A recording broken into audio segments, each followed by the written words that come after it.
Bonjour, si vous avez des jambons qui traînent au frigo et vous aimeriez faire le plat avec ce jambon, donc on peut faire cuire ce jambon en sautant avec le riz et avec un petit peu de légumes. La recette de ce plat, ça ressemble à la recette pour faire le riz cantonais.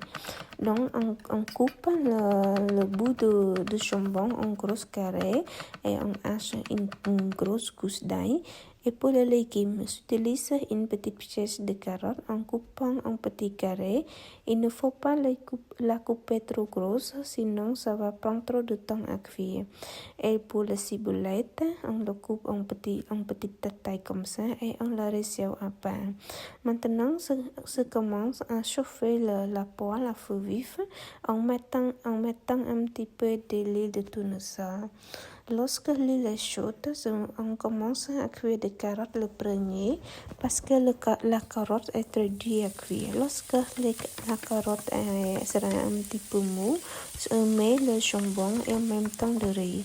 Quand je mets le riz, je commence à casser des œufs et en même temps je dois le mélanger les œufs avec le riz tout de suite. C'est pour que le riz prenne une couleur un petit peu jaune pour qu'il soit un petit peu appétissant. Et on mélange à peu près 1 minute avec le feu vif toujours. Et maintenant, on commence à mettre 2 cuillères à soupe de sauce salée. Et on remouille bien aussi. C'est pour que le riz absorbe bien la sauce. Et maintenant, on peut commencer à mettre un petit peu de sel et le petit pois. Si vous avez aussi la maïs, vous pouvez la mettre aussi. Mais sinon, ce n'est pas grave. Et un petit peu de sel, voilà, on mélange un petit peu, à peu près même pas 30 secondes. Et maintenant, notre plat est presque prêt. Et à la fin, je rajoute un petit peu de l'ail et la moitié de ciboulette. Et on continue à remouiller bien pour que le riz ait la bonne cuisson, la même cuisson, pardon. Et maintenant, j'ai goûté que je trouve que mon riz est prêt. Donc à la fin, je coupe le feu et je finis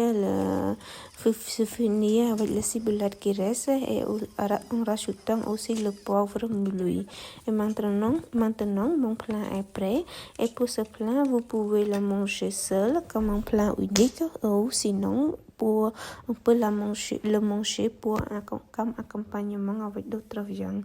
Je vous remercie d'avoir regardé cette vidéo et à bientôt. Au revoir.